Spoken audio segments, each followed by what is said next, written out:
NorthAnnouncer.com, Buffalo.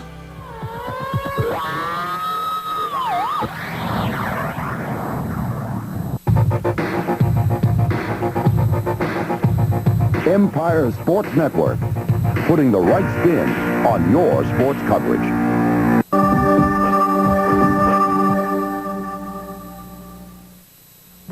Now let's see. Radio sports talk on TV. It's too confusing. Talking sports. Too generic. Sports fires and news. Sports. It's too simple. Radio didn't kill the radio sports talks too long. On the air. Perfect.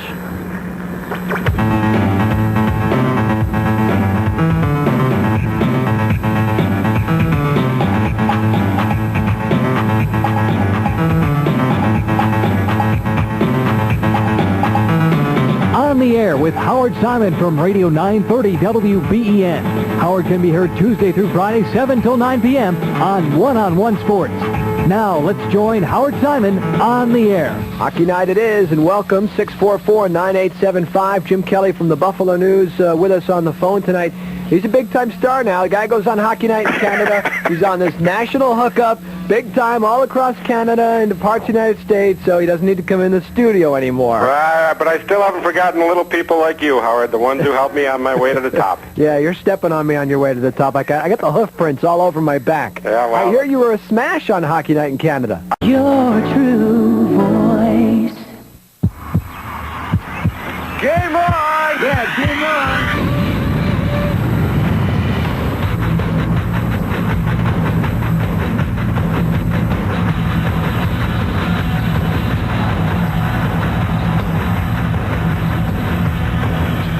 Game on! Feel the excitement of NHL hockey. The Sabres host the Capitals on Tuesday, February 7th. Call for tickets now. Hi, I'm Ed Kilgore. Here's what happened last week on Pros and Cons. You know, the thing with LaFontaine, any way you slice it is, I would say I've already erased him from my mind as far as playing and just look back on last season when the Sabres got 95 points without him, which was an accomplishment. To have him back in there is fine. So join Art, Larry, myself, and our special guest Mike Harrington of the Buffalo News for Pros and Cons Wednesday at 7, only on the Empire Sports Network. People deserve an answer. People need to know why Pat LaFontaine isn't playing. They deserve that from Pat LaFontaine, and they deserve it from the Buffalo Sabres. And if he's not going to play, that's fine. Come out and say so. To be honest and to give them a fair shake, I don't think they know any such thing. I truly believe them when they say they expect Pat LaFontaine to play again this season. I believe them when they say it's a setback and not a career-ending injury. But I think people would like to know what the problem is and why it happened.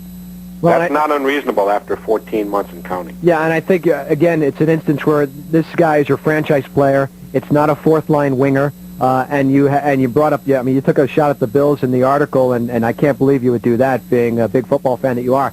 You know, you're also talking about, you've seen teams in this market say one thing about an injury, and lo and behold, the exact opposite occurs. I am consistently amazed by the arrogance of a lot of sports franchises in this city. I mean, frankly, the people here support them thick and thin. I mean, when they're winning, yes, it's in droves, and you got the largest attendance in football and a pretty good turnout in hockey. And even when they're not winning, maybe people are a little more judicious with spending their money, but they do still support the team. They come out, they pay attention, they follow them with a great interest. I think all the people, only the thing people in Western New York are asking for is a little respect for that. They, again, and I liken this, I bring this up all the time, if you're going to Madison Square Garden and you got a ticket in your hand to see Streisand, and nobody tells you at the last minute that they're substituting with Reba McEntire, you deserve a little bit. You deserve an explanation. You just plunked down for Streisand. You're a fool. You plunked down more money than any person on the face of the earth deserves. But once you've done it, I mean, that's it, and you're entitled to. And I can't imagine any sports entrepreneur trying to get that past the public, yet, or entertainment entrepreneur. But in sports, it falls under the axiom of, well, win at any cost, including Lions. You can't have it both ways. You can't be in the entertainment business and then just say, well, you know, you got to support us.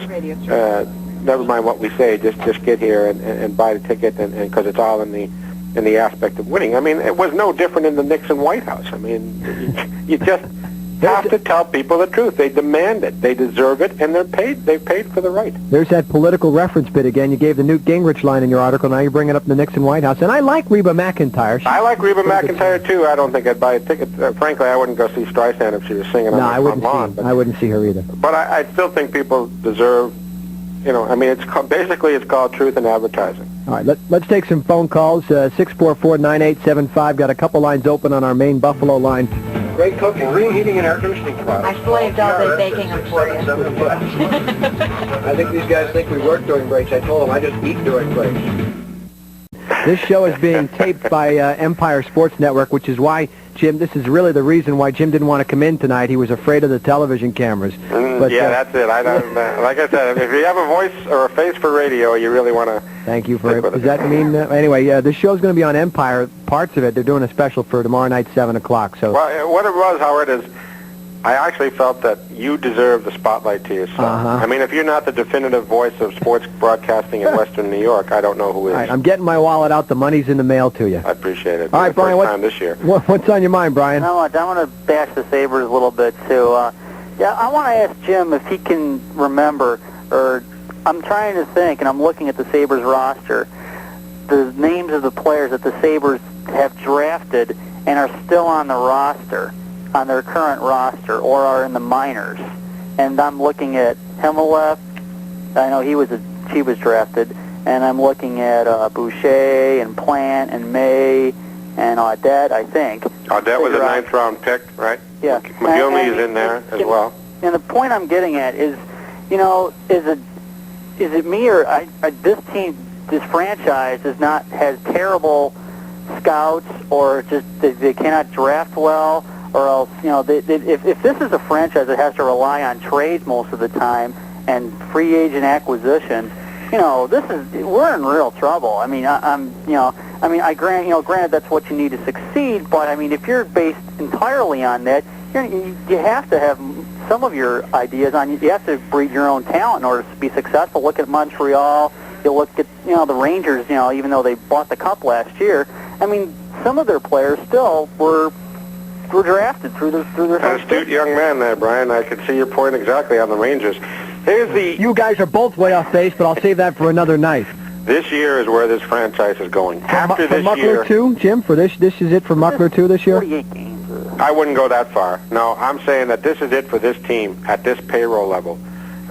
If the third highest paid team in the National Hockey League can't get by the first round, this team does not stay together. It's as simple as that. All right, Brian, thanks for your call. Let's move along and take a call from Mike on his car phone. Welcome to Hockey Night, Mike. Announcer.com, Buffalo.